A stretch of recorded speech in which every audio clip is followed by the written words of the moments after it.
एक बड़े से महल में एक राजा और उसकी पत्नी और उसके 3 बेटे रहते थे। तीनों बेटे काफ़ी ज़्यादा समझदार थे, लेकिन यहाँ पे राजा को किसी एक को अपना पूरा महल का भार देना।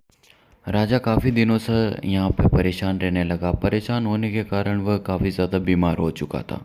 बीमारी की खबर सुनते ही उसका दोस्त दौड़ा चला आया। उसका दोस्त काफ़ी ज़्यादा बुद्धिमान था, जो कि सभी हल जानता था। यहाँ पर उसके दोस्त को देखकर राजा काफ़ी ज़्यादा प्रसन्न हुआ और राजा को पता चल गया था कि अब मेरे प्रश्न का उत्तर इसके पास ज़रूर मिलेगा। यहाँ पर उसका दोस्त उसे जैसे बोलता है वैसे वह राजा करता है। यहाँ पर राजा अपने तीनों बेटे को एक एक गेहूं का बोरा दे देते हैं और यहाँ पर उनको बोलते हैं कि मैं तुमको 1 साल बाद मिलूंगा। अभी मैं मेरे दोस्त के यहाँ पर जा रहा हूँ और तुमसे यह गेहूँ फिर से मांगूंगा, और ध्यान रहे कि गेहूं का कोई दाना इधर उधर ना बिखरे और गेहूं नष्ट ना हो। और यहाँ पर ऐसा कहकर राजा चले जाते हैं। यहाँ पर जो पहला बच्चा होता है, यानी कि जो पहला राजा का पुत्र होता है, वह अपने गेहूं को अलमारी में रख देता है। इसी तरह यहाँ से दूसरा बच्चा जो होता है, वह अपने गेहूं को किसी दूसरे गेहूं काश्तकार को बेच देता है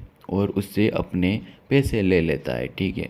और वह बोलता है कि मैं तुमसे 1 साल बाद फिर से यह गेहूँ ले लूँगा। तो यहाँ पर तीसरा बच्चा काफ़ी ज़्यादा समझदार था और उसे खेती बाड़ी का काफ़ी अच्छा नॉलेज। तो यहाँ पर तीसरा बच्चा अपने खेत में जाकर गेहूँ बोता है, उसमें हल चलवाता है और काफ़ी ज़्यादा मेहनत करता है। यहाँ पर 1 साल बाद राजा फिर से लौटता है और उसका दोस्त भी। यहाँ पर सबसे पहले वह जाते हैं पहले बच्चे पर और पूछते हैं कि मैंने तुम्हारे पास गेहूँ रखा था, वो कहाँ पर है। तो यहाँ पर पहला बच्चा बोलता है कि मैंने उन्हें अलमारी में रखा है और चाबी भी काफ़ी सुरक्षित स्थान पर रखा है। तो यहाँ पर राजा और राजा के दोस्त और वो पुत्र चले जाते हैं उस गेहूं की बोरी को लेने के लिए। तो यहाँ पर थोड़ी देर बाद वो जाकर देखते हैं अलमारी में, तो अलमारी में यहाँ बिल्कुल भी कुछ नहीं बचा था।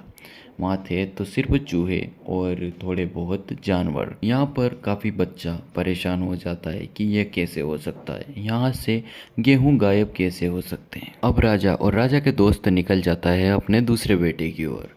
और यहाँ पर दूसरे बेटे पर जाने के बाद वह पूछता है कि हाँ भाई, हमारे गेहूं का बोरा निकाल लो जो कि मैंने तुमको दिया था। तो यहाँ पर राजा का बेटा काफ़ी ज़्यादा प्रसन्नता से बोलता है कि मैंने उन्हें बेच दिया था और अब हम वही गेहूं फिर से लेने जाएंगे। तो यहाँ पर राजा का बेटा और राजा चले जाते हैं उस काश्तकार पर जो कि उसने गेहूँ बेचा था। यहाँ पर काश्तकार की काफ़ी ज़्यादा जांच पड़ताल करने के बाद भी वह नहीं मिला, क्योंकि वह कब का ही देश छोड़कर जा चुका था। अब यहाँ पर वह काफ़ी ज़्यादा दुखी हुआ और उसे पता चला कि मुझे यह नहीं करना चाहिए था। यहाँ पर राजा उसे समझाते हुए बोलता है कि इसमें तुम्हारी कोई गलती नहीं है। अब राजा को अपने तीसरे बेटे पर काफ़ी ज़्यादा भरोसा था कि वह अब कुछ तो करेगा। अब राजा और उसका मित्र निकल जाता है उसके तीसरे बेटे की ओर, जो कि काफ़ी ज़्यादा समझदार था। यहाँ पर राजा उसके पैर और हाथ देखते हैं जो कि काफ़ी ज़्यादा गंदे हो रहे थे। बिना कुछ ज़्यादा सवाल करे हुए यहाँ पर राजा बोलते हैं कि तुम उस बोरी को लाओ जो कि मैंने तुमको दी थी। तो यहाँ पर राजा और राजा के दोस्त को वो बोलता है कि चलो मैं आपको अपने खेत में ले जाता हूँ जहाँ मैं उनको बोकर आया था।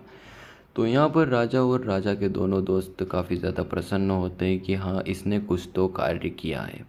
तो यहाँ पर वह तीनों चले जाते हैं अपने खेतों की ओर और यहाँ पर देखते हैं कि भाई काफ़ी ज़्यादा हरियाली हो रही थी और देखते हैं कि भाई काफ़ी ज़्यादा गेहूँ लहरा रहे थे और यहाँ पर गेहूँ काटने का भी वक्त आ चुका था। और यहाँ पर राजा का बेटा काफ़ी ज़्यादा दुखी हो जाता है, क्योंकि वह बोलता है कि यहाँ पे मैं आपको बोरी नहीं दे सकता, अभी मेरा गेहूँ पूरी तरह से पका नहीं है। वह बोलता है कि मैं कुछ दिनों बाद आपको गेहूँ दे दूँगा। तो यहाँ पर राजा मुस्कुराकर बोलता है कि यहाँ पर बात गेहूँ की बोरी की नहीं थी, बात थी तुम्हारी बुद्धिमानी की और उसमें तुम जीत गए। तो यहाँ पर राजा और राजा के दोस्त काफ़ी ज़्यादा प्रसन्न हुए और आने वाले वक्त में उसे आगे का राजा बनाने को घोषित कर दिया गया। तो दोस्तों, आज की कहानी यहीं ख़त्म होती। मिलते हैं अगले वीडियो में। इस चैनल को सब्सक्राइब करें। बाय बाय, नमस्कार।